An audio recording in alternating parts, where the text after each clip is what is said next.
अस्सलाम वालेकुम। तो ये देख लें भाई जी, ये सूरत हाल है हमारे मुल्क पाकिस्तान की और यहाँ की जो है करप्ट तरीन निज़ाम की, कि अभी सिर्फ एक छोटा सा सानहा ये हुआ है कि आज इमरान खान साहब को नाअहल करार दे दिया गया है। और आप देख सकते हैं कि किस कदर गमो गुस्सा है हमारी कौम में और कितनी अजियत दी जा रही है एक आम आवाम को। कि आप देख सकते हैं ये एम्बुलेंस सामने खड़ी है और ये काफ़ी देर से हूटिंग बजा रही है, हूटर बज रहा है एम्बुलेंस का, लेकिन मजाल है जो कोई उसे रास्ता दे दे।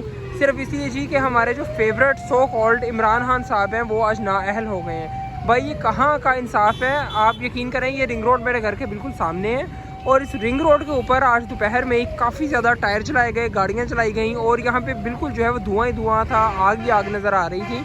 तो ये गमो गुस्सा है जी हमारी कौम में। और क्या ये हम लोग तरक्की कर सकते हैं? यार आप ये बताएं, क्या इस तरह तरक्की करेंगे हम कि भाई कुछ तरह सा वाक़या हो जाए और आप एम्बुलेंस के अंदर जो मरीज़ है उसी से आप सड़क पे मरने दें? आपको कोई परवाह ही नहीं है, आप सोच ही नहीं रहे